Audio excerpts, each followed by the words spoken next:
And Shirley, we are on. Okay, well, hello everyone. I didn't hear the music, but hello everyone. Welcome to Both Sides Now. I'm Dr. Shirley, And hi, I am spiritual medium Kelly White. and lovely John is here with us. Hi, ladies. Happy to be here. We've got a lot of new listeners and viewers tonight. We've got 144 people or more watching at the moment. So welcome to all of our new folks. We're happy to have you here. So I just want to tell you a little bit about the Both Sides Now community and live stream. We created the Both Sides Now TV and live stream community as a place for you to examine and discuss serious issues from both a psychological and spiritual perspective. Because we feel that when you look at those complex issues from both sides, you'll have a better understanding of why you're experiencing the issue and how to heal it. And so Shirley is our resident psychotherapist here, or actually psychologist, and Kelly is our spiritual medium and psychotherapist. So we're looking at both sides from every angle, all of us here.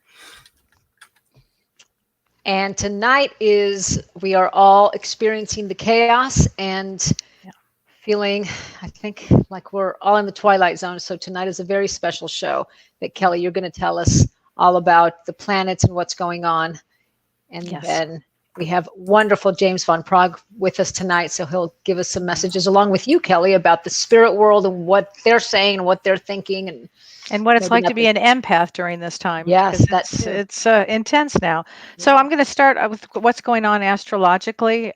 Currently, it's a very intense time. I think everybody's aware of that. On March 18th, we have a record 6 planets that are in Capricorn in a stellium. And it's a very intense time from March 18th on. March 22nd and March 23rd in particular are hard because Mars conjoins Pluto at 0 degrees. And when that happens, Mars is the planet of, intensity, war, intense, and Pluto is hidden. So it's going to be a very difficult time during that period of time. And then that gets a little even more intense by about April 5th. On April 5th, Jupiter conjuncts Pluto. And Jupiter is huge and magnanimous and magnifies, and it's expansive, and it deals with social issues. And Pluto is global, it's power, it's underworld, and it rules pandemics. So, wow. Yeah, and it also rules major life and death. So this is what we're going into at this intense period of time that we find ourselves. So having said that, all of this brings radical shifts for the next decade. It's radical shifts. It's radical shifts coming up this year and currently. And this actually brings us lessons. All of this brings us lessons of maturity, if you will, maturity and responsibility through the acceptance of natural order of things. So there's a reason why all of this is happening now. And anyway, having said that, I would like to introduce James Van Praagh, best-selling author, psychic medium, master teacher, and my dearest friend. Hi, James. Welcome. Hi, Kelly. Hi, Shirley. Thank you. Thank you for having me. Thank you very much. Hi, John. Thank you for being with us. Such last minute, but it's might I say crazy times, chaotic times, really. Yeah. Yes. Yeah. It is very much so. Everyone feels it. Yes. Yeah. Everyone's trying to get toilet paper. I've never seen such a thing. I know. Tell them about the person selling the toilet paper you saw today. San Diego, there was someone on the Meridian and the street, and driving there, and some guy was selling toilet paper for $20 a roll. So I almost got into an accident. Oh my God. Crazy times. Yeah, it's a crazy time for sure. Wow. And it's a really difficult time for empaths. And how this all got started is James and I were talking about, what is an empath and what it's like to be an empath during these very difficult times. Yeah. So let's talk about what an empath is. Well, okay. Well, a couple of things before we start there, Kelly. So to add something to what you were talking about earlier, I took notes of what you're saying about astrology, and it just came through when you were talking about the time of the virus and so forth. That everybody has to remember, number one, that we are whole beings. And many people separate, like they caught up in the separation of the being. Like there's this part of them, that part of them. We're really a whole being. We're made up of many bodies: subtle bodies, emotional body, physical body, mental body, spiritual body, and there are more bodies. And it's important that we look at something from that whole perspective, not just one way. And I often say life is a series of choices, and a choice based love or fear, and that's all there is. So it's important at this time, as a generality here, not to get caught up so much in the fear aspect. Because number one, you're a soul that came back. Everyone came back at this particular time. We signed up for it to go through these periods of whatever this is, these changes, and it just doesn't happen. This was set up. This was going to happen. Many people talked about 1999. We changed 2000. Y2K. Oh, it's gonna be a big change. You got to replace it safe and so forth. And I myself went, and I was in Australia just because who knew what was going to happen with programming and so forth. And nothing happened. Everything was fine. But we're at that same point now. Ever since there's a big change coming, this is a change that people talked about for many, many years, 20 years. This is the big change when we are now in a situation where we have to look inside ourselves and what are we going to choose, love or fear? And I think that's the beginning of the conversations to go to that. Yeah, I completely agree. Completely agree. Absolutely. And to understand that, fear is a natural reaction, and we should be feeling some fear with this that's going on. And that is what motivates doing what we need to do to prepare for it. Exactly. So now when it goes overboard, then it's the chaos that we're seeing. But the fear is a very valuable emotion that helps us prepare for what might come. And I've always been told, I always talk about this also, because people often ask me, well, doing mediumship, can you drink coffee? Can you drink alcohol? So, as you know, in life, everything is moderation. Everything is balance. Just the extreme of things, it's balance, it's moderation. Same with fear. Don't let it rule your life, because we will get out of this. It's just a temporary thing, but we will. But be smart and be aware. We don't have to be crazed about it too. Right. Well, that's what I've been advising a lot of people. A lot of people tend to have the news on in the background all the time. And even if you hear the same exact information over and over again, it's going to increase your anxiety, Exactly. because it's scary times right now. So I've suggested go to the CDC maybe once or twice a day, know what's going on, in this moment, and then turn off the news. Do not listen to it, or don't keep reading articles. And then, of course, there's viral stuff going around that, it's a hoax. And it's just, there's no need to add to kind of pollute your mind. Stay centered in your being is the most important thing. And remember, we have to remember that we are a soul of a human experience, and part of the soul is the mind. The mind is the soul. So as you open up to a stimulus, whether it's through television or on your phone, and you read these things, how's it reflected in your mind? Your mind will attract some things or looking at some things. We got to keep ourselves up to the higher levels, really. Yeah. And we got to be careful, I think, what we let inside our field of energy. So we're going to let negativity or fear or this virus thing, I won't let it overwhelm me. I only go CDC once a week. And I haven't watched news in a long time because I don't want to let these rockets, if you will, skyrockets of fear and negativity and end of the world and stuff. I don't want that. I don't need that. I had a really interesting experience a couple of days ago. I see clients on Skype or Zoom. I had the strangest experience. I had 4 clients in one day that had coronavirus. Wow. And as I'm looking at the Skype, and I'm an empath, and I'm feeling everything, and I'm listening, and all of a sudden, after I finished the 4th one, I felt sick. Now, I live in the middle of nowhere. I'm around nobody. It's not possible. I don't have anything. But as an empath, I took on too much. So later that evening, my husband said, do you want to turn on the TV and watch the news? I said, okay. I put a little bit of the news on, and I actually was overwhelmed and almost fainted. And then I went down and I slept for 3 hours. Yeah, so that's what. And then I realized, yes, exactly. They're sensitive, empaths or sensitive. You can use the word, but we are sensitive. Everything is vibrations, energy, and there are some souls that are vibrating a certain rate, and there are others that are very highly sensitive that vibrate a little bit faster. So they'll tend to pick things up, and many times empaths can pick things up of other people's energy, and they think it's theirs, like you did, Kelly. Yes, they can that's exactly what happened. You internalize it and think it's theirs, but it's not. It's what they're out there and they're picking up. So if you go into a room, let's say, and all of a sudden you feel sad, it might have been the energy that was left over in that room from somebody else who felt sad. So we tend to feel things more than most people, and we've got to be very careful as empaths not to internalize it to make it ours, because it isn't ours. It's usually outside of ourselves. How can you tell the difference? How can you tell if it's yours or if it's residual? Shirley, it's really a matter of, and I say this all the time, getting to know who you are. Having that discernment is very important to know who you are, what feels right to me, what resonates as my stuff, and what resonates as outside myself. And sometimes it's very, very subtle, but it's really the more you know yourself, their own self, be true. And the more you know yourself, the more you realize this is not my stuff, it's somebody else. Every day we can check in. We can check in every day. I do it every day, checking what's going on within me and around my field and what is outside of myself. And this is something to note, that everything being energy, if someone thinks of you, that energy, that thought form goes directly to the target, which is you. So around you can have other people's energy who've been thinking about you just sitting in your auric field. That's very important to realize. So every morning when I take a shower, I cleanse the physical body, and then I cleanse the energetic body by really bringing a golden light or the word love, that energy, into the realm around me, the field around me, and into the body.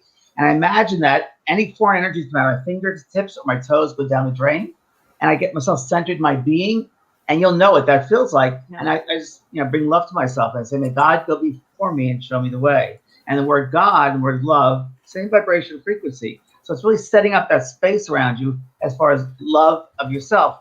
And the other thing that's really interesting is sometimes I find that protection, I'll call it, exercise, that when I do that, other people's energy bounces off. If it's not of love for me, it bounces off and won't stick to myself. Yeah. I do that several times a day. Instead of going to CDC, I do that exercise several times a day. I agree. Yeah. I mean, that's such a wonderful reminder to do that, and to maybe, when I want to incorporate something in my, just automatic to do, I'll put a Post-it up, maybe on the corner of my computer that I'm looking at it all the time, or in the mirror in my bathroom. And so the more I see it, the more it begins to just incorporate as part of what I do.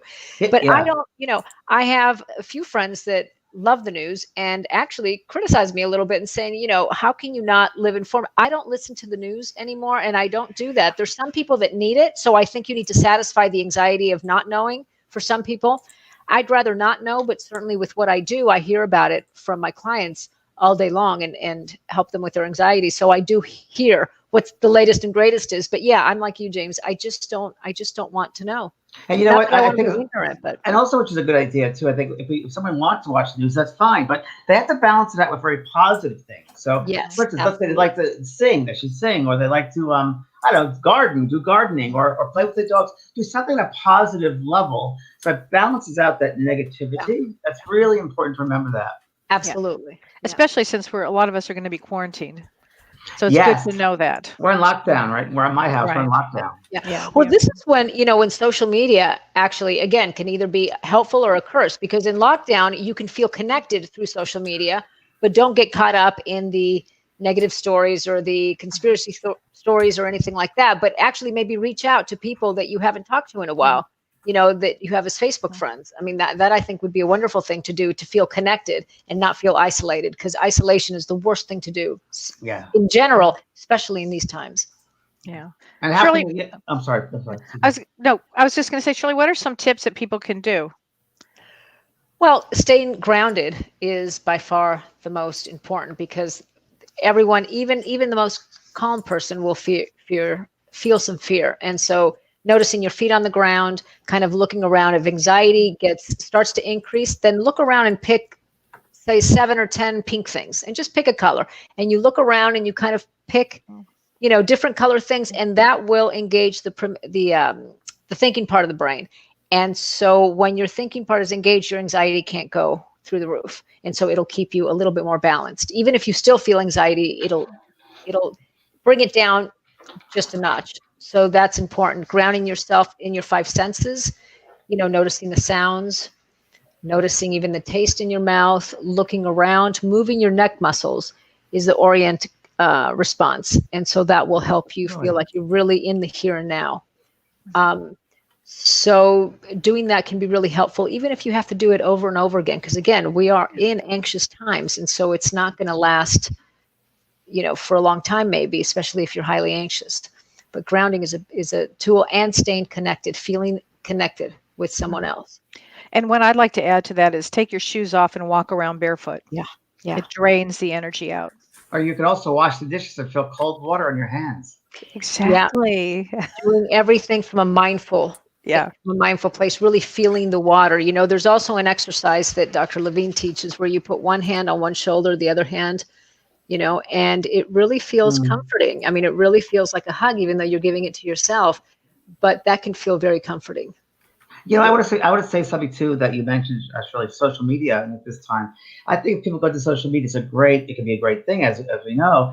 And if you do that and you're meeting other people, what's a great thing to leave them with? Give them a gift of love. Give them cheering them up in some way. Think of positive things to give someone else in social media that you're talking to, chatting with. Positive things, not, oh my God, what's going to happen to the world, but be Yeah. positive. Right. How can you Right. change your life today in a positive way? Yeah. You know? There's been a lot of research that shows that thinking about 3 things that you're grateful for at the end of the night and writing them down can really start to shift and balance the negative bias in our brain, which already is looking for negative stuff because it's evolutionary. That's how the species survived. Especially now, it's heightened. So to balance it out, and not, certainly you can be the big item things, my health, my kids, that kind of thing, but also look for little things. I looked over and I saw a beautiful flower. Mm-hmm. Or I noticed the rain and it calmed me down. Very, very subtle things. The more, because it causes the mind to search for something that is calming and something on the loving side as opposed to on the fear side. And so that exercise starts to stimulate other parts of your brain. So, Shirley, I have a question for you because I heard this from a friend of mine, and it sounds true. And I don't know if you've ever heard anything about this. When someone gives you a negative comment, it takes 10 positive comments to negate the negative. Have you heard that before? I've heard that, and I didn't remember if it was 10. It's anywhere between 5 and 10, I think, for what I've heard it. But yeah, The positive to negate the negativity. Wow, right. that's a really interesting thing. And that's because of the negativity bias in the brain. That's why our kids remember the one time you didn't make it to the play. Right. Because that's what kept the species, alive. We had to remember that the gray cave was the dangerous one. We had to the not dangerous one. Who cares? Right. But if we kept going into the gray, cave and got eaten by the bears, if we couldn't remember that information, then we wouldn't have survived. So it's very evolutionary to have that negativity bias. So we have to very consciously balance it out. Wow. James, what are some things that you do to raise your vibration? Well, a lot. I laugh at myself every day, at least 2 or 3, 4 times a day. I find I keep a sense of joy because joy is part of the journey, and doing that, I make fun of myself, but I laugh with myself because I don't take it all so seriously. Because this is a bleep in time, this time on our Earth life here. The amount of time on the Earth, whether it's 70, 80, 90 years, it's a blip in a real bigger picture. And I find I can't take myself too seriously. I can be aware of what's going on and so forth, and aware of the people around my life. And so I laugh at myself. I have a good time myself. I do. I love gardening, as you know, so I love to do that. I love to. I'm a writer, so I tend to write when I'm to bring up joy and have creativity. Whether it's writing a song, whether it's writing a book, whether it's writing a Facebook post. I also tend. I get off on this. Forgive me, but I do. I get off on this. I'm really paying compliments to other people. I love it. I like to change the energy. So if I go to Target, let's say, not anymore, but I will make people. If I see someone's energy is kind of down low, I'll bring a positive comment to them in some way, and it really helps. So I feel great about that, and I just look at the bigger picture and I become very mindful of like Shirley said, the gratitude. I have a lot of gratitude every day. I'm up my property here, and I have gratitude with each step, and because it'll be gone tomorrow, and in our lives, we got to be living the moment.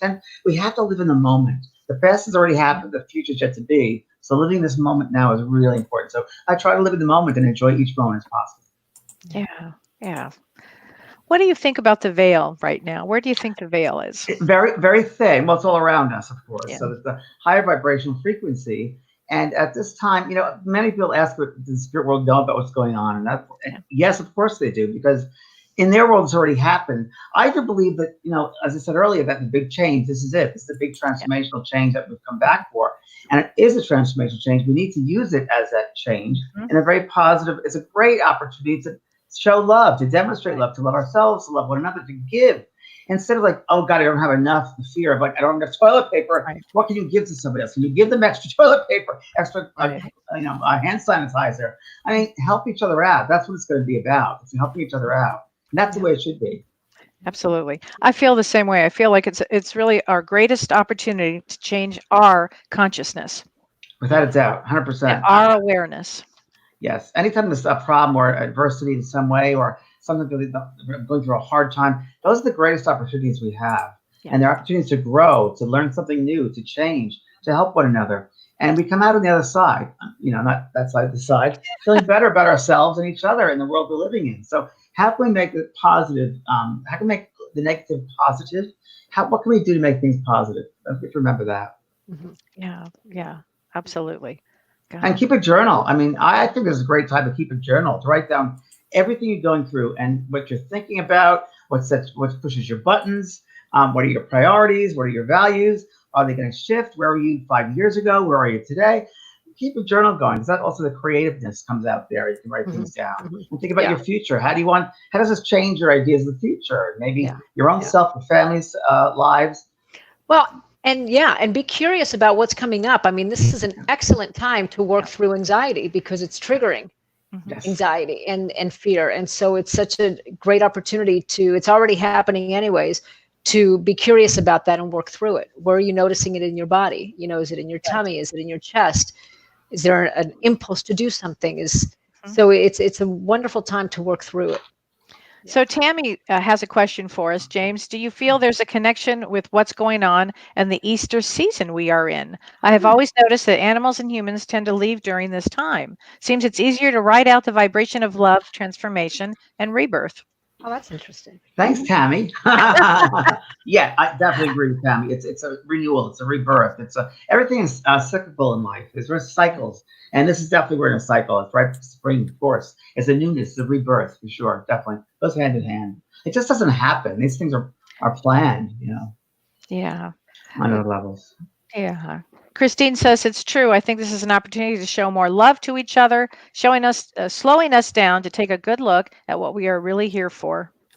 I think Kelly, you talked about that, Kelly, the other day. You said that the universe is giving an opportunity for everything is so fast right now. With social media, the gadgets, everything is so quick that the universe says, stop, slow down, and honor what's going on in the world, and stop and look at it. And you said it the other day. It's very true. I did. And to really value what you're about. This is the best time to go inward and learn everything talk about know thyself. This is really a time to get to know yourself. What do you like? What's good for you? And slow it down enough to experience what joy feels like. Yeah, it's like we're in a spiritual cocoon. And one thing it's really doing is teaching us empathy about people who are shut in, who can't leave their house. We're learning from this experience when we're self-isolating and quarantining that there are a lot of people who can't get out to experience the world. So one thing that it's really great about this experience is that I think it's going to make us a little more compassionate and understanding. And we should be helping the elderly at this time, especially since this virus is affecting the elderly at a mass scale. Yeah, but John, I think you said something very important there. And we come back to about isolation and being with ourselves. Often I always tell people that, if we want to have how to evolve as far as spiritually, become more intuitive and so forth. And I often say, well, sit in the stillness of your being, sit in the quiet. So this is a wonderful opportunity for everybody out there who has to stay home now to be with themselves, in a whole new way, not just in their head trying to figure things out and move, go, but stop, slow down, and go within. Go within to your soul self and listen to your soul speak to you. It's really important that we take advantage of this time. Yeah, I agree. James, tell me, what do you do to protect yourself as an empath? Why? I know that there's some shield or something. How do you describe that? Well, Kelly, it's after many years it becomes just the way it is for me. I'm just very aware. I'm very alert of energy in a room, and it's not like I go out and say, okay, what's the energy like? I've just become aware of who I am and what does it feel like when I walk into a space. So when I go to a store, I feel the energy. I just naturally feel it, and I'm very connected with the heart self of myself. So I'm very much what resonates is my stuff or someone else's stuff. So I will do a couple of things, just with the white light. I think white light is great. White light is very, very good at keeping things from coming into your field. But you have to remember that before you do the white light, you got to cleanse your field out. So that earlier exercise I talked about in the shower, where you bring that golden light or loving energy to cleanse everything out, that's perfect. But then you put the white light around you. So because you remember, it'll keep things in, it'll keep things from coming in. So that white light is great. Another one I've done before, which works really, really well, two other things, is many times I'll do that exercise, clean things out. And then what I do is I have a little mini vacuum. And I imagine that this vacuum has a tube going, a hose going all the way down to Mother Earth. And I vacuum myself from the top of the head all the way to the back, all the way down the back, the front to the top down, and either side. And you'll be shocked about how much stuff comes off the body and out of the field. And you sometimes see people's faces and you see situations. So that really works well. And another one that works really well is once you're cleansed out and you want to set the space, you will put around you, it's almost like a mirror, but in reverse. So the reflection side is out. So it's all around you. So anyone's thought forms energy coming to you bounces back. It can't stick to you. Those two things I do all the time, and that works really, really well. That's great. I love that. So empaths can use that. Empath can use that. I teach that, but empathic work to do that. And being an empath is a responsibility as far as an empath, because you'll feel things more. You'll know things more. You sometimes internalize that it's your stuff, but it's not. You have to be aware of what is yours, what is not, and be responsible for every day, being mindful of the energy in the space and your space. Right, right. Laura says, this has given our family a renewed appreciation for one another and our community. At its very core, the lesson through all of this is show compassion and leave some toilet paper for your neighbor. I love that, Laura. Yeah. It's so funny about the toilet paper thing. It's hysterical. It's not stomach virus, which I thought, but you don't need toilet paper. Don't worry about it. It's supply, right? Exactly. Go in the shower. I'm sorry, Shirley. I'm sorry. I was thinking about this. I did an event with a medium, Gordon Smith from Scotland, about a month ago. And in the audience, someone was asking a question about, it really bothers them when they think about, I guess it was maybe reincarnation. It bothers my mind to think about reincarnation. And his response was, then don't think about it. Then don't think about it. Right. That's true. Don't let it bother you. Don't think about it. Well, and if you notice, because if you're already thinking about it, it's already there, but be curious about why it's coming up, why you would have a thought that is causing more anxiety. What is it about that? And that can take you into a deeper place of healing. But Amy is asking, what is the veil? And I'm going to let you guys answer that. Go ahead, Cal. So the veil is between our dimension and the other side. And traditionally, it's been very thin at like Halloween and the day after Halloween. That's when we call the veil is the thinnest. But what I've been noticing is that the time period that we're in right now, the veil is very, very thin. And it's what protects us. It's what keeps us here. How do you say that, James? Right? We stay here, and when we pass, we go through the veil, and the veil opens up, and off we go. Yeah, it's a thin layer. So we can think of it as a thin layer, if you will, like a curtain, thin layer of a curtain. And if you notice, I know in my life, I'm sure everyone else might have had this experience. The past 2 weeks, the veil has been very thin, and manifestation happens right away. So when you think about something you want, it can happen like that. I was in my backyard, and I have a coyote fence here. I'd like to have a little gate there in this fence so I can get out that way. And I swear to you, that afternoon, I had a gardener, and he backed right into my fence, and he knocked it out. So the next day, someone came back and said, well, I'd like a door. So now I have a door there, and they're paying for it. Happened the same day. I was thinking about it. Wow. And several other things happened that way, too, the next couple of days. So it's because the veil is thin, things tend to manifest much quicker as well. And also, because the veil is thin, when you talk to your mother or father on the other side, or your guides or whatever, you're going to get a response right away. Right away. I was driving. I live in, in a small community in the middle of nowhere, and the hills. And I'm driving through the hills, and all of a sudden, I was asking my dad. I said, Dad, I need you to help me with some certain things. Then all of a sudden, an eagle lands right in front of my car. An eagle. And then my father was a professional musician. All of a sudden, the song that showed up was a song called Fried Pies by Wes Montgomery. Wes Montgomery, great jazz guitar player, was his friend, and my dad's favorite food in the world was fried pies. Oh, wow. So that's what I mean by the veil is thin. Look for signs from your loved ones, because they know what's going on. They're right there with us as we're going through this. Wow. So we have a question from Susie asking, do you think collective prayer helps change the energy and add to collective healing? I would say yes, for sure. Because it's all energy. So if everyone gets together and has a positive thought, that will affect everything. That'll, for sure, definitely, without a doubt. But I also want to say that there are certain things that are destined to happen. So they're destiny points. So this thing we're going through might have to happen for the evolution, spiritual evolution, transformation. This might happen. But if we give out prayer and love, it can help people to be more compassionate, if you will. It'll seep down into their heart self, for sure. And here's the $1 million question. How long do we have to deal with this issue? Oh, gosh. That's a great question. I'm going to say the next decade. I think we've got 2020 is making all kinds of huge changes for us. And so we're going to change everything that we have known is going to shift and change. So we're going to grow into this. We're going to rise above. We're going to look at fear or love. We're going to go into a whole new arena, and that life will be different. Yeah, it's almost an acceptance that life is going to be different. Remember 9/11, things changed, right? Yeah. Things were very different I after think that. this is certainly shifting the collective unconscious for Completely sure. shifting For sure. it. But if her question is more specific about the actual, coronavirus. The next few months. If it's that, we've got a few more months ahead. I mean, it could be of intensity. Yeah, I thought it was I kept thinking astrologically it was mid-May, but it's much further than that. I'm going to say summer. And my answer was forever. So whether it's a virus, whether it's another adversity, whatever it might be, we have to start changing our way of thinking, our way of being. So whether it's a virus or something else, it's going to affect us. So why not change now?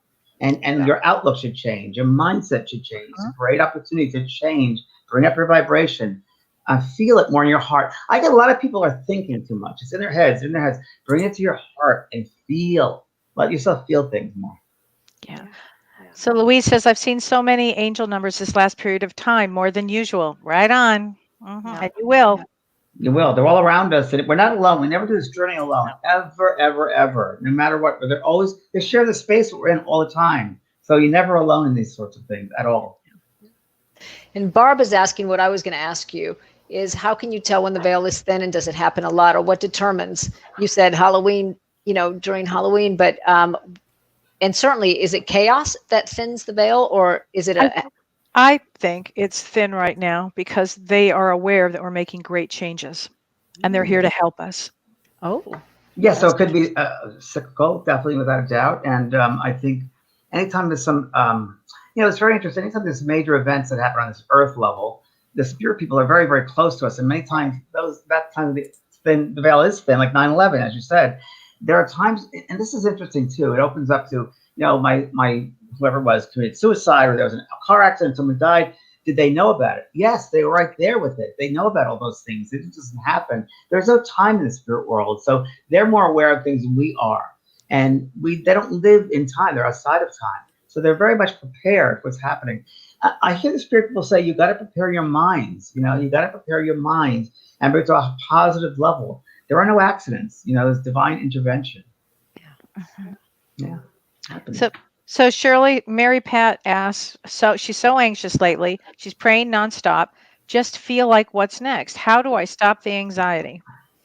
Yeah, well, we mentioned some tips about decreasing the anxiety. You won't be able to stop the anxiety, particularly if you're anxious to begin with. That's therapy and working with it. And eventually, if your homeostasis was here at anxiety level, shifting it down to here, but that's working through and healing your wounds that are still unhealed. But from a moment to moment, to decrease the anxiety, and that's where you need to pay attention, is are you decreasing it, even if it's just a notch? That's important, because with anxiety, every little bit counts. So grounding yourself, noticing your feet on the ground, distracting yourself, even when it's a conscious distraction, that's different than an unconscious, reaction to an unhealed wound. So call a friend, watch something on TV that can distract your mind, connect with people.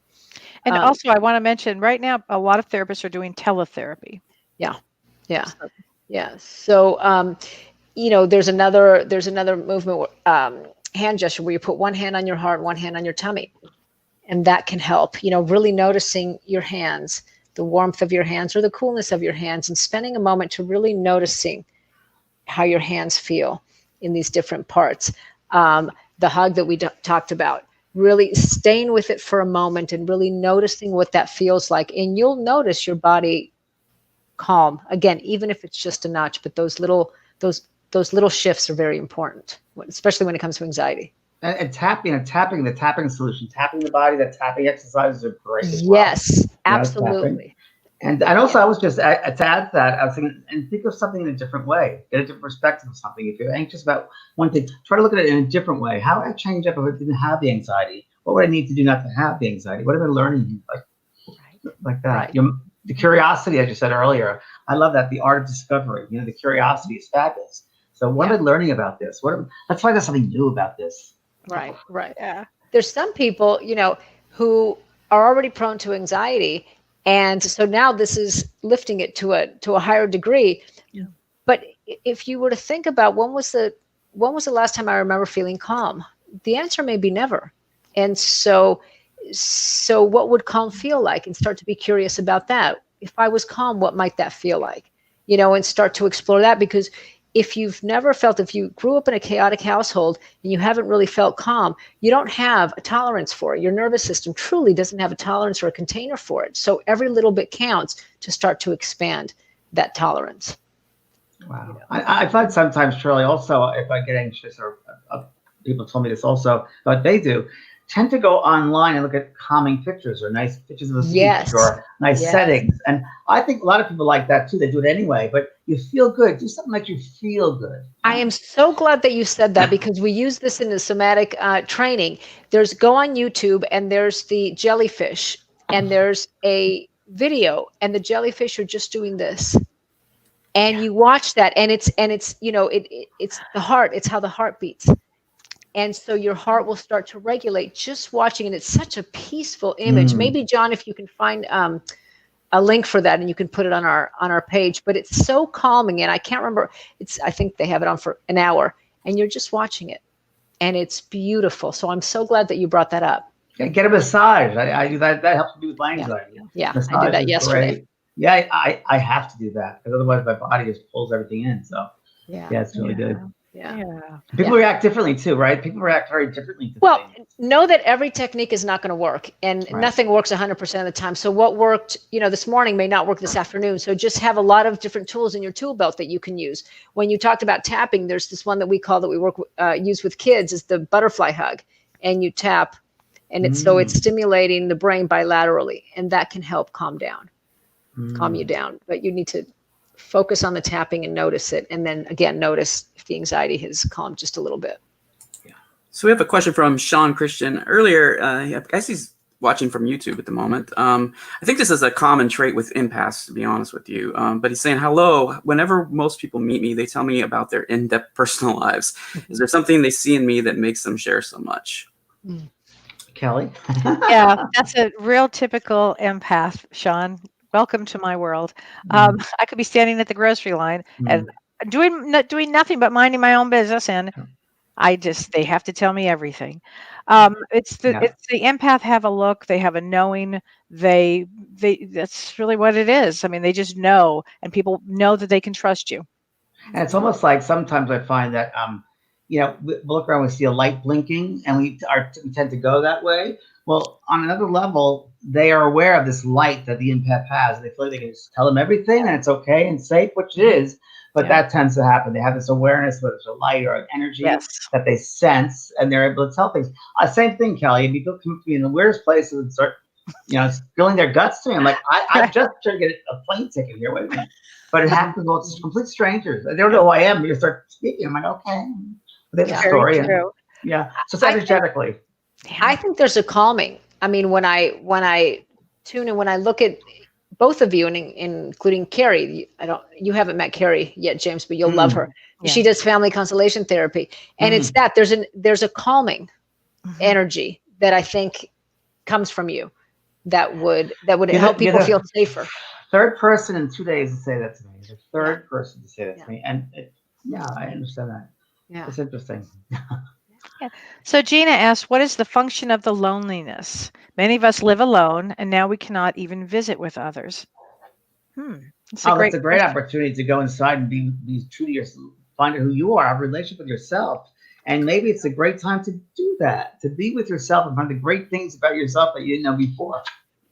Yeah. Yeah. People ask me, am I lonely? I'm like, no, I love being by myself. I love being by myself. I can do so much stuff, and I can laugh, and I can sing, and I can hang out, and I can do whatever I want, watch whatever I want, read whatever I want. I love it. It's really, I think it's great to just have that sense of being with yourself. You have to learn to be with yourself and love yourself, enjoy yourself. Yeah. There's so much there. So I think if you are feeling lonely, that's another point of curiosity. What is it about? What is it about being alone that causes me to feel lonely, as opposed to like you, James, oh my God, yay, opportunity to do whatever I want, you know? And knowing also that we're innately programmed to be in connection with people. That's another evolutionary issue, because if we were alone back in the days of the jungle, we'd, you know, higher risk of not noticing a tiger walking up behind me. So innately we're innately programmed to be with people and be in connection. But feeling lonely when we're alone is different than feeling, you know, fulfilled when we're alone. I'm like you, James. I mean, when I'm alone, I just see it as opportunity to do whatever the hell I want. You know, so it's a point of, it's an opportunity to be curious about what's that bringing up. More often than not, it's childhood experiences. And nobody can love you more than you can love yourself. We have to realize that you can't look at other people to fulfill that. You got to fulfill it yourself. You got to have that sense of yourself first, and love, find things you love about yourself. Take the time and opportunity to learn these different aspects of loving yourself in different ways. I think it's a great opportunity. Yeah. So Cindy asked, oh wait, John, put that last question up. It was a good one. I'll go back to it. Let's go on because I have to find it. Okay. Oh, that's all right. Yeah. So Phil says, at times like these, our collective consciousness certainly shifts. In your opinion, do you think this shifting is always a turn for the better? I do. I think it's I an do evolution. too. I don't think you go backwards, you go forwards. I think it's always forwards. It's like when someone asks me, you know, something happened, and it's a lesson that you learn. So once you learn the lesson, you can't go backwards. It's like the traffic light. We know that red is stop and green is go. You've learned that. You won't go backwards. So you've learned that. So it's time to move on. It's all about moving forward. I don't think it's going back. Mm-hmm. Yeah, And it's here is all the about getting a greater awareness of everything. And connection with each other. We're so connected. We need to learn to know that we're all one. We're all connected as one, no matter what country you're in, what language you speak. We're all one being. Right. We don't have to be in physical proximity to feel connected. No. Yeah. You know, the physical body is just a small aspect of who we really are. I call it the big toe to the soul, because as a soul, we're so much more out of the body than in the body. I would say it's like 80% out of the body, only 20% is in the body. And we're out here in this 80%, we're connecting with each other. That's really what the realization of it is. We are connected to each other. And we have to remember that. Yeah. Yeah. So Cindy says, how do I raise my energy level to be more attuned and healed? Well, okay. There's a lot of ways to raise your energy level. First of all, you know, exercise raises your energy level. That's one place to start. Eating well, eating nutritiously raises your awareness. Going into your energy level. Going into meditation raises your energy level. And really this is a time to be able to explore yourself deeply in deep meditation. It's a great time to do that. And all of that, when you're in deep meditation, what it's going to do is it's going to help you feel more attuned, and it will raise your vibration. And vibration, really, when we talk about raising our vibration, what's the highest amount of vibration? When we raise our vibration, we're talking about going faster and faster and faster. What's the fastest vibration there is? Love. So do things that bring love to yourself. Do things you love to do, because that will bring the vibration up to a higher level. So as you said, sitting in meditation, being still. As you do that, you'll find that you're not this human. You're a loving spiritual being, and I find when you sit in the quiet, it's like an onion that starts opening up, and the different, like, peel away the different levels of the onion. And you find things about yourself you never knew. You appreciate yourself in different ways. You have gratitude about yourself. So do things you love to do. Love is the fastest vibration there is. Yeah. And music is the one thing that can shift your state quicker than anything else, because the processing centers of the brain are right next for the auditory are right next to the amygdala. So if you want a quick shift, then listen to music that calms you, and that will pull you out of the anxiety, even if it's just a little bit. That's great.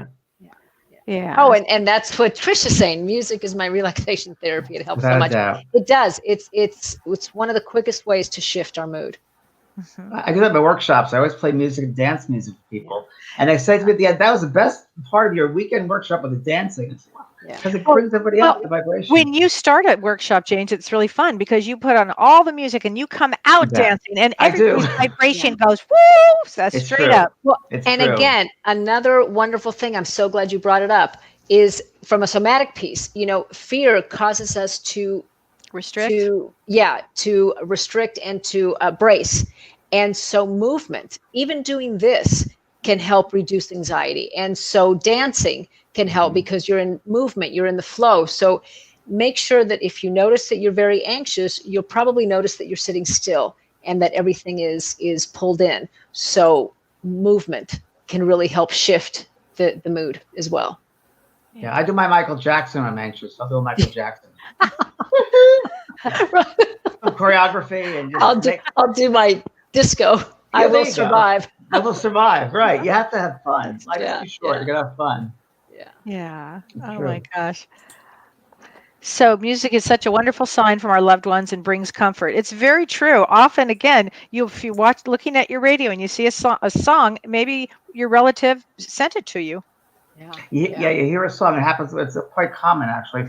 I don't know how they do it because, again, we're limited at this physical level to know the mechanics of it all. But the spirit people can definitely influence music and some of our songs to play, or really they're affecting our mind maybe to open up at that particular time when that song is on. Don't know, but they're very involved in our lives day to day. And they really are the puppet masters. We're the puppets of the puppet masters, and they know how to move things around. So they'll get our attention, our mindset to look at something and be aware of something. So be open-minded, and you'll get more information that way.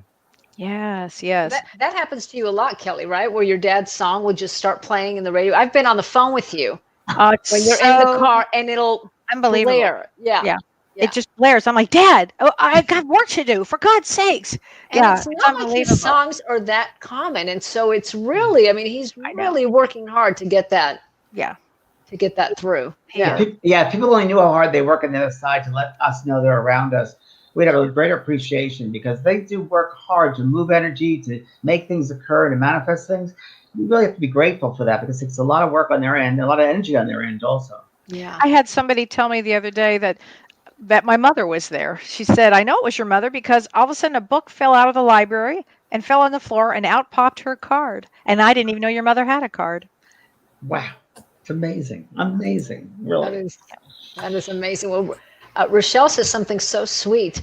I like to envision myself as an artichoke, learning about myself, peeling away the layers until you find the heart. Oh, and that is great. Such a beautiful visual. Actually, better than the onion, the artichoke, because there's always the heart there. Yeah. I'm just going to bring it one step further. That when I went to my shopping today for the lockdown, I brought a lot of artichokes. Yay! And let me just say this: if you boil artichokes, you can drink the water, and it's like really good for you. Oh, that's good to know. Your immune system. I love artichokes. I'm an artichoke freak in nature.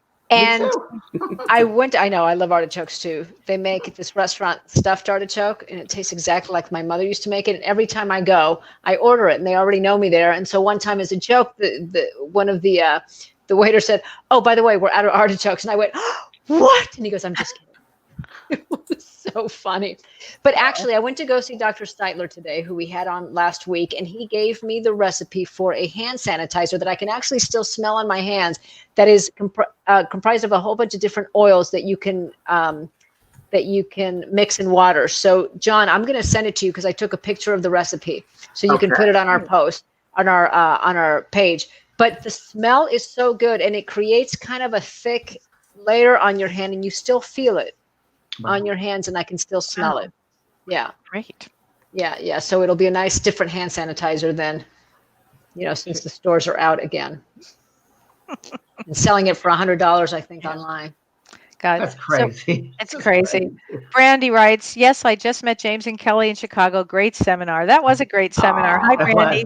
That was a wonderful seminar. I was just with James. It seems like 3 weeks ago. Yeah, we've been through a lot, Kelly. Yeah, boy, we sure have. Well, that Chicago trip was a real trip in itself, wasn't it? Yes, it was. Remember that? It was pretty amazing things that were happening left and right. So, left and right. And then I was in Dallas the weeks before that, and there was a tornado, and it was like then snow the next day.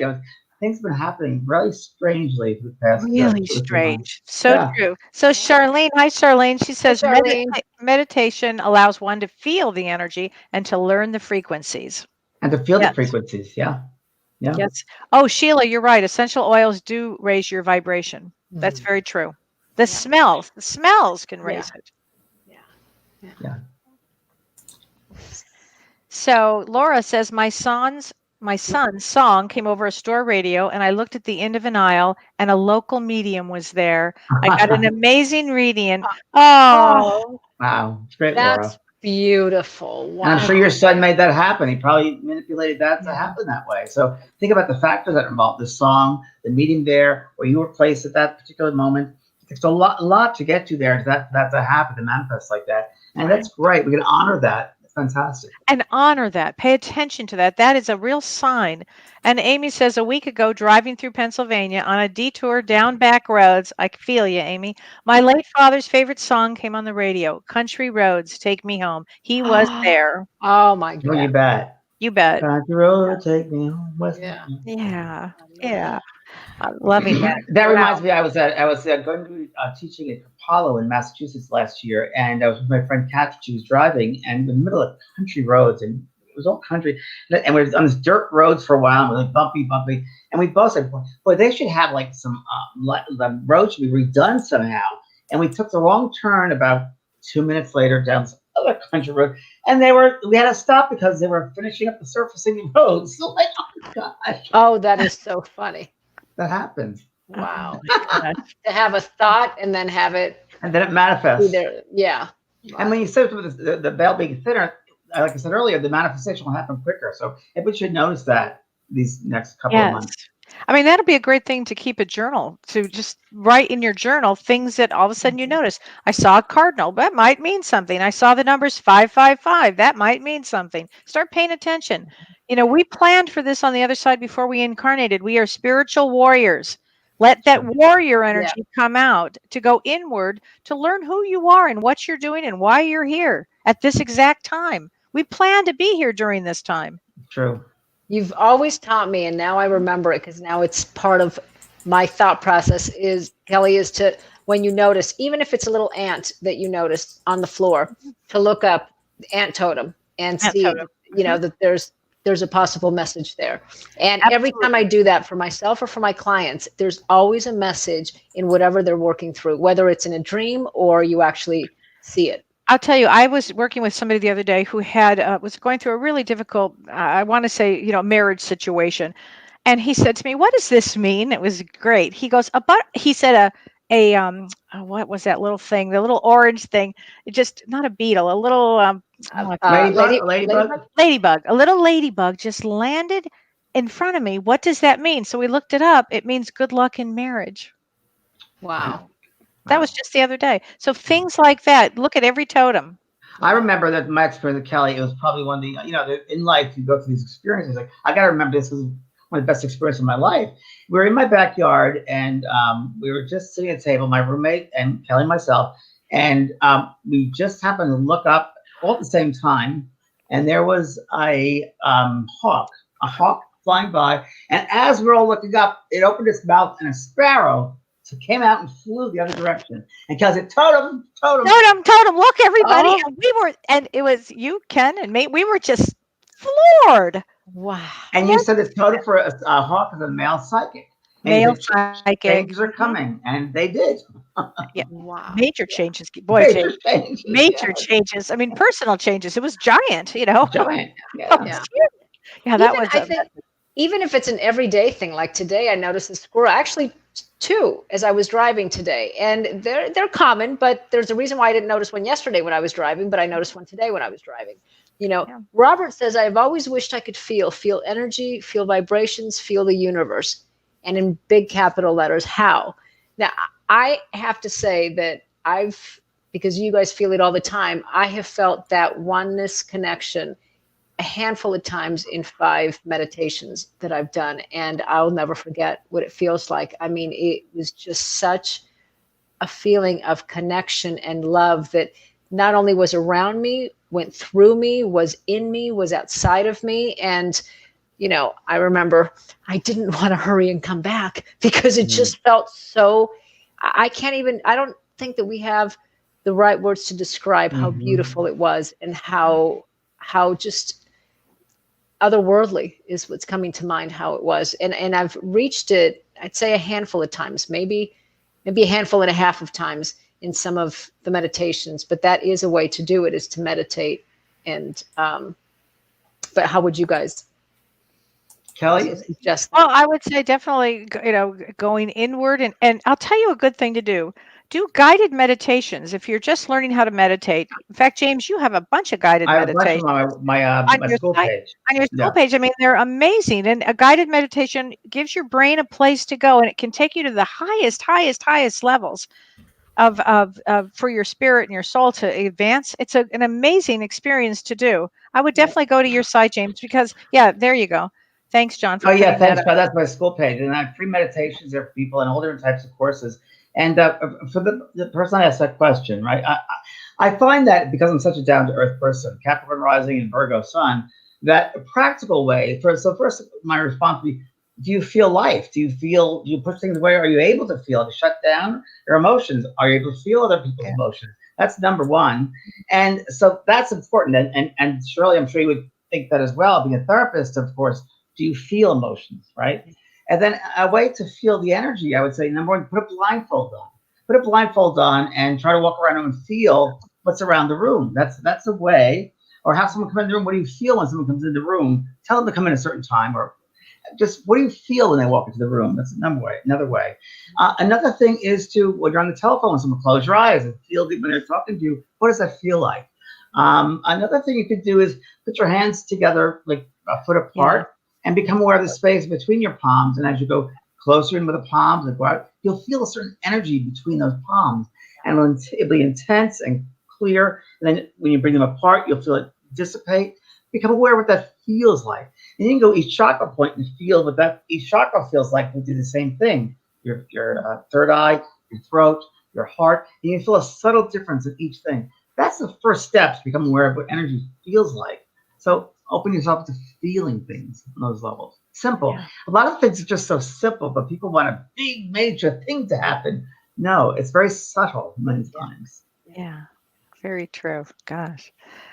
Well, we just have a couple minutes left. James, do you have a CD of meditation? I do. It's a bunch of meditations on the school site, as I just mentioned.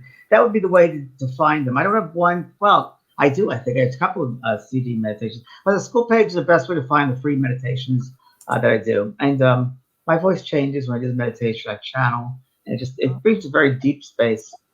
Yeah. Nice. Lynn says, are they anxious for us on the other side, especially right now? Are they anxious? I don't think so. I think they're not anxious. They just want us to love ourselves and don't go into fear. Go into love, and don't freak out. There's no reason to. There's no reason to. They want us to know that. They want us to be in love. They don't want us to freak out. There's nothing to fear, really. There really isn't anything to fear. There really isn't. If you keep yourself clear, be aware of what's going on, be safe to a degree, be everything in moderation, don't be extreme, be fine. So don't let your mind take you in a space you shouldn't be in. Yeah. That's what I would say. Yeah. Shirley might have something different, though. Well, I agree. I mean, if there are anxious thoughts, or if unfortunately this virus is hitting a loved one, then of course you're going to feel it, but also know that, as you both say so often, and I've learned as well, that everything happens for a reason, and we may not know in the moment what that reason is, but there's always a lesson, and it's important to wait. The lesson will come, to just be with what's happening, because for some people it's really hitting them. It's shock to the heart if a loved one has been affected by this. And so it's important to feel that, every thought that we have and every feeling, it's already there. So to try and deny it is just adding to it. Notice it and visualize letting it go, or something like that. But to deny what's already there is you're just adding to it. Yeah, it'll come up again too if you deny it. Exactly. And it kind of gains strength. Yes. If you get into it, it loses strength. There's also, I think, John, that you put, because there was someone who made a comment about breath, from a nervous system standpoint, if you breathe in, I know that there are certain formulas, but if you breathe in, say to a count of 5, hold it to a count of 6, and breathe out to a count of 8, the breathing out piece stimulates the parasympathetic nervous system. So that's why breathing works, but you have to breathe out for a longer period of time. It's very true. And also, I want to add to that, Shirley, exactly, the exhalation should be longer, but also, in order to calm down, notice the space in between the inhalation and the exhalation. Yes. That will help. Yeah. That's why you hold it for a certain amount of time. Dr. Steitler also put in, I think we have it on our page, John, right? Mm-hmm. This restorative pose, where you lie on your back and you put your feet up, either completely up against the wall or over a couch. and that heard that. stimulates the parasympathetic nervous system. So he suggests that we do that twice a day, especially now if we're not going to work and stuff, twice a day for 15 to 20 minutes. And that can really help calm the anxiety down. So anything that we can do that's things like that, I think will help. Yeah. Well, Wendy says thank you. Everybody's saying thank you. Yeah. Kundalini breath. Yeah. Be careful with Kundalini. It can Can trigger trigger. other things. Yes. Yes. Yeah. Only do that if you've been through it and you're well versed in it. Yeah. Yeah. So lay and relax, Donna's saying. Talk through your body, starting with your toes. Feel feet, ankles, relaxing each mentally and physically as you go for each part of your body. Very relaxing and comfortable. Yeah, that's called the body scan. And you can go on YouTube and punch in body scan, and somebody can walk you through it. So that can be helpful too. It's perfect. Wow. Yeah. That's great. Wow. Yeah. All right. I can't believe an hour has passed so quickly. Oh, really? Wow. Goodness. Wow. Well, thank you so much, James, for coming Thank you. on. Thank you for having me. I Yeah. appreciate it. Thank you very much. Really, really appreciate it. Yeah. We love you very, very much. Love you guys too. Thank you. All right. All right. Take And care. thank you, everyone, for everyone. tuning in. And we will see you next week. All right. Bye. Bye.